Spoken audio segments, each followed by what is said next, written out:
So why birds? Oh, I love that question. I don't feel like I chose birds. I feel like birds chose me. I always tell folks, don't say I'm not a birder, just say I'm not a birder yet, because if you live long enough, birding will come for you. But I think often that's how God works in our lives is we end up in a place that we didn't set out to travel to, but because of the goodness of God and the grace of God and the way God brings things into our lives, that's where we land. So I did not start out as a bird fanatic. My husband all the time says, "You were not like this when I married you." Like, I know, sweetie, till death do us part. Yes. But God brings new loves into our lives in seasons where we need them. And birds have Mhm. really been tiny ministers of hope to me since I started birding back in 2020. Yeah, which I I'm gonna guess that was not a coincidence. I know because I'm reading your book that more than just the pandemic happened to your family in 2020, but was the pandemic the first part or just sort of was it the perfect storm? It really was. It was a combination of the pandemic where, statistically, sales of everything bird related went up exponentially during the pandemic. Everyone was stuck inside. One of the things we could safely do was look out our window and go for walks outdoors. And so people Mhm. started discovering what had been there the whole time, but they hadn't noticed because of busyness or distraction. So that was a big piece of it. The other piece of it was a season of grief in my life. My grandfather fell very ill, and I'm a pastor. I do a lot of work with grief and death and dying and end of life care. And despite the fact I've been at this congregation now for 11 years, and I'm no longer really burying congregants, I'm burying friends. We've walked together for a decade. Ugh, yeah. And it is still different when you're walking that road with someone who rocked you to sleep as a baby. It's different when it's family and when it's deeply personal. So those two things came together in this, like you said, perfect storm. Got me into birds and birding, and I have yet to look back. That's great. Well, I will say I do love the birds, but not to the extent that my husband does.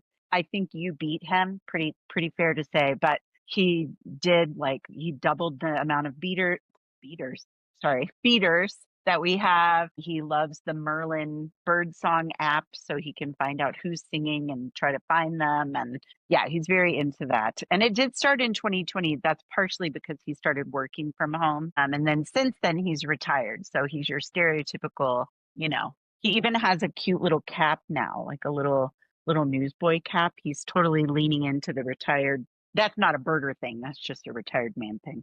Yeah, I think it's required, the little cap. I love it. So what did you said they were tiny messengers of hope. And your podcast is called The Thing with Feathers, right? Hmm. Right. Yes. Because of Emily Dickinson, of course. Actually, one of my novels, which does not have a publisher, is called Hope is the Thing with Feathers. So that's, of course, I mean, who doesn't love Emily Dickinson? Our listeners for sure do. And I would say our audience is basically, it's an audience of, I would say, noticers, because it's a mix of art lovers and art makers.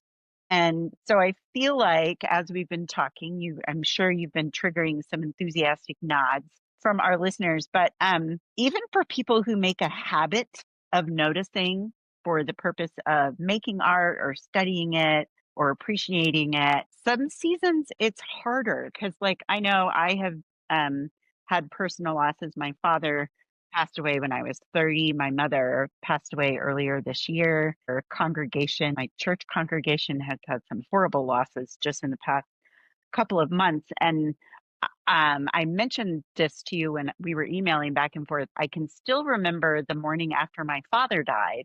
I was annoyed at the beautiful sunshine because I it felt too bright. It felt intrusive. It felt insensitive to what my feelings were. It's like an interruption of beauty. So in times like those, it almost feels trivial to focus on a chickadee or to ask someone who's grieving to focus on a chickadee.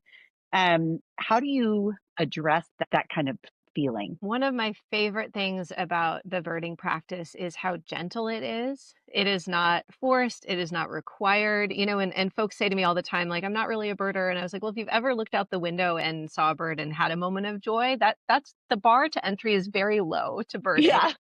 And there's just this grace about it. Like, you don't have to. The birds will be out there doing their thing regardless of whether you notice them or pay them any attention or not. And so, in a season of grief, often, like you said, that beauty feels like an affront. It feels like an assault. You're like, the world should be crying with me. Why is it sunny outside? And so, to folks in those throes of grief, I would just say, you don't have to. And there may be days where all you can do is drag yourself outside and sit there for 10 minutes, and God may send you some little messengers of hope. And not because a chickadee is going to solve everything, but because they are reminders to us that the world continues, that God's grace will cover it all. During the pandemic, one of the things that brought me great hope back in March of 2020, where it felt like the world was ending, was that spring was still happening. Like, flowers Mhm. were still blooming. I was like, did no one tell you? Right. There's a virus and we're all going to die. Like, this is, and so to be able to, if all you can do is drag yourself to a window for a few moments, God will use that window to minister to you. And if you're not ready and you need another day in bed with the blinds drawn, like, God does not judge you for that. God is a God who, Jesus is described as a man of sorrows, acquainted with grief. And Hmm. he never comes to us and says, buck up, little camper. He comes to us Right. and sits with us in that grief and in that sorrow. And then when we are ready for that small next step, God will meet us there. Yeah. Actually, you just called to mind the still small voice. God is in the still small voice. Yeah, not the whirlwind. Sometimes he's in the whirlwind. For sure. And one of the reasons birding ministered to me so deeply during my own times of grief is that, people, kind of well-intentioned people, will try to talk you out of your grief, or they'll try to Uh-huh. minimize your grief, or they'll try to bypass your grief out of their own discomfort. But the birds don't do that. And so I could go for a walk and I could cry, or I could shout, or I could just be quiet. And the birds were fine with it, and the birds were Uh-huh. there. And they have helped me in my prayer practices when I was all out of words. Birding is a way of training your attention to notice, to see what's in front of you in these really gentle ways. Sometimes the words won't come, but I could pray with my feet, and I could go for a hike. I could go for a walk and see what Uh-huh. God brought to me. I have a friend, Paul Wallace. He's a professor of astronomy and physics, and he always says he's going out to look for a bird from the Lord and see, what God is going to give to him. And sometimes that's an exotic, rare, amazing bird, and sometimes it is the chickadee. But there's no such thing as just a chickadee. Like, each one Right. is beautiful. God says, consider the sparrows. Jesus says, consider the sparrows. Consider the Hmm. ravens, he says in Luke. And those were very ordinary, common birds. And there's grace in that too.